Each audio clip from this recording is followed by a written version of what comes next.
Welcome back to the ROKK Rundown.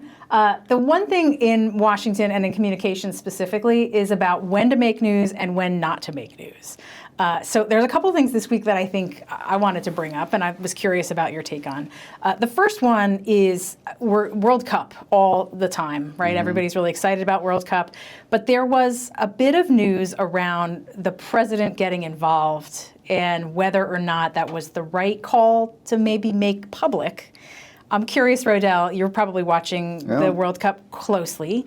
What's your thought about how this World Cup has evolved and changed from maybe previous ones? So listen, my politics aside, and we try not to talk about politics on this on our show here, and my thoughts about this president aside, I will say, him making the call, given his friendship with the president of FIFA, and given the fact that it shouldn't have been a red card in the first place, have absolutely no problem with it.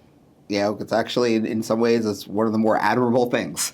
Him then going and telling everybody, I did this thing, I thought was in bad form for a few reasons, because one, he made it about him. Two, it automatically turned this we were like the little engine that could, and go USA and go USA. And then if you're following any of this on social media, it turned in this flip or what have you. I know some people are saying it was part of why they lost, whatever. No, they lost because they played a bad game. But some things just are better left unsaid, getting the credit. Listen, I'm from the Senate, right? Mm-hmm. We didn't get credit for, especially when you're in the minority, you never get credit for a lot of stuff that you stop, right? It just kind of happens, and but sometimes I think it's just better to take the quiet victory lap. It's really hard though when you're in the business that we're in, not to take a victory lap when you've worked hard to get something to get done, right? I mean, sure.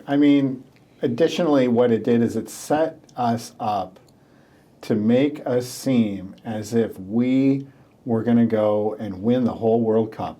Mm-hmm. It made put us on the same playing field as the top 10 teams, and we're not a top 10 team. We were doing really well. Yeah, that's right. And it was amazing. It was the first time, for those who watched U.S. soccer and the World Cup, it's the first time in decades, or maybe even 100 years, that we even got this far. Mm-hmm. So the fact that we're going up against Belgium, which is the top 10 team, it's number 9, and the fact that they didn't even put their 2 best players on the field against us until, I think, the last 5 minutes of the game should say it all. And so the fact that Trump made it seem like he put his thumb on the scales as if he was going to even the score for Team USA.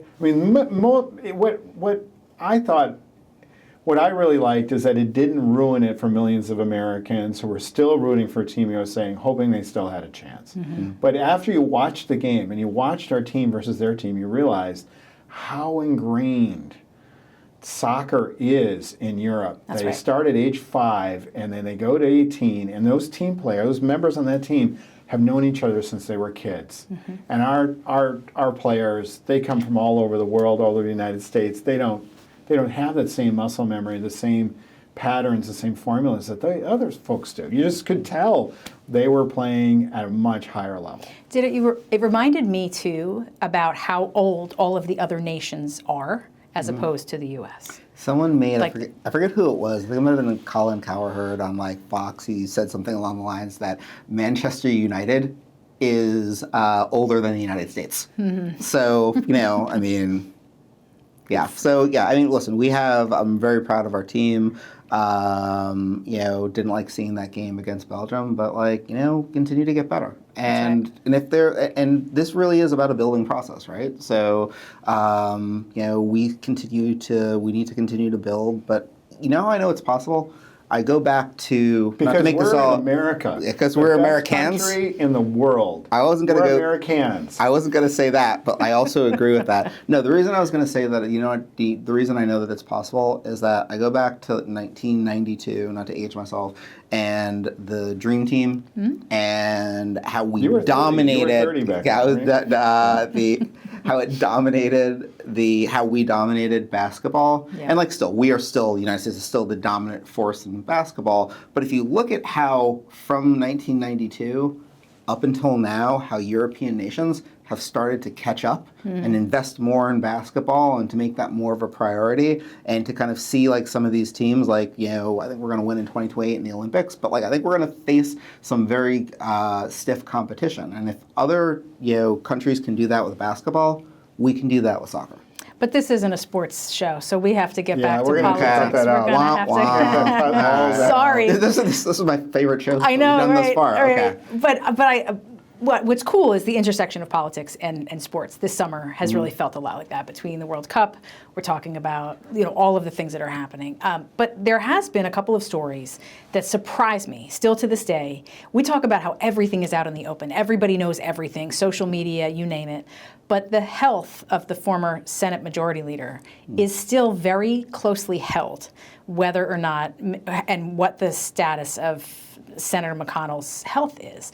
And that to me actually is a tell that there are still secrets that are held in Washington, regardless of how you feel about him. Like those are the kinds of things, surprisingly, secrets can still be kept in this town. What do you say to that? Yeah, listen, I mean, that is a health secret is one of the biggest secrets that Washington wants to know about, especially with a pivotal position that Senator McConnell's in. I mean, should he announce that he cannot continue serving as United States Senator due to his health, he would have to do so by August 3rd. And August 3rd would trigger then a special election for the United States Senate. And then that could mean you could have a MAGA senator go up there that Kentuckians might not like. So there is speculation out there in the media that he's delaying the game. What makes it very difficult for communicators is that when it comes to the health of your principal, the family closes ranks. Everyone gets shut out except for maybe, a trusted advisor or two, and you don't really know what's going on until you know what's going on. And everyone wants to know, and they think you may not know what's happening, especially when he's, in the hospital.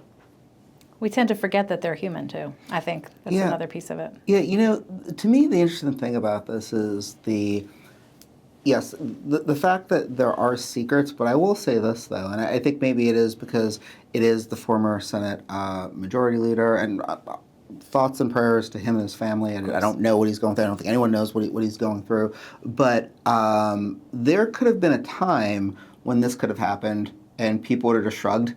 And, and then like he would come back when he came back. Maybe it's because he is so high profile. Maybe it is because of what Ron said, because of this idea of a special election that we're putting so much emphasis on this. But, I think about the time, for instance, when Ted Kennedy was sick, we just knew, like, hey, he has cancer. And that was the end of it. And no one asked again until he finally came back. And he came back in the heroic, we brought him out for for one of the healthcare, one of the ACA votes or what have you. Or, like on our side too, Robert Byrd. Robert Byrd, he's not doing well. No one ever asked about it, right? And so now I think that it's, even though we don't know exactly what's wrong with McConnell, and that's a secret, I don't think that you can just let it slide anymore. I think more and more reporters are going to ask these questions and kind of poke and poke and poke. Well, yeah, I think there's also the fact that how much he has accomplished on behalf of the Republican Party, how he, and not taking away from Senator Kennedy and Senator Byrd, both Democratic icons. I'm just saying modern day and the modern social media day that we're in, with the magnifying glass that we live under, it's much harder to keep it, under wraps. Yeah, no, it's interesting to see, and not just 2 weeks before was Tom Kean Jr., who had been out for 3 months. That was going to be my point. Tom Kean was out for 3 months. Nobody knew why. Nobody seemed to really care at all, and until the volume started growing just slightly, because he was a congressman. That's right. And kind of inconsequential at that. Sure. But finally, he came out and said he was suffering from depression. You're like, okay, you could have announced that at the beginning of this whole process. Right. That is now a commonplace accepted,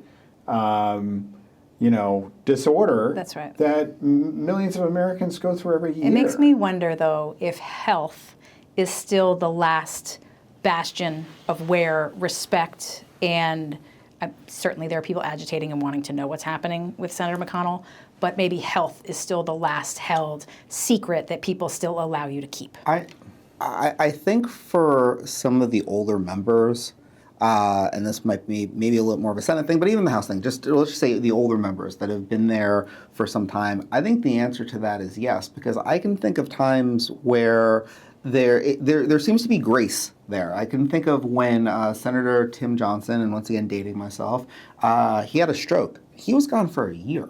He was gone for a year, and Republicans didn't use it as a talking point, and the Democrats obviously didn't use it as a talking point. Yeah. Even the Fetterman, the time that he was right. gone, there was space. There's a lot of talk about it, you know, and like there's a lot of media talk about it. But you know, Republicans didn't attack. People kind of gave him their space. So I think that there is, for folks that have been there for some time, you know, we'll see if that changes, right? That's right. I would also say there's left-wing media, there's right-wing media to these things, right? For sure. And so what I'm seeing is a volume, at least on my feeds, of left-wing media who are going, McConnell, where is he? Where is he? Where is he?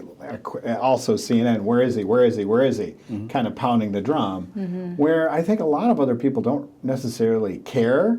This is also an election year, and it's pivotal. I mean, the power stakes are so high. That's right. You know, that the House of Representatives could go to the Democratic Party. The Senate is still in question. We're just dealing with Graham Plattner, you know, stepping aside or suspending his campaign. And so you have this flux that's going on, and then Mitch McConnell out of nowhere. That's right. You know, although he has been, you know, he also has been sick, has had issues over the last couple of years, too. Sure. Well, just to put another, I know we have to start, I want to put another spin on that, because I don't necessarily know if this is left wing or right wing. I do think that one thing that I will say, though, is that this and all of the, and like I said, there are lots of reasons it could be that people are looking at Mitch McConnell, but I do think that this is a direct result of President Joe Biden. And I do, and I think that you're like, and I think that you're likely to see.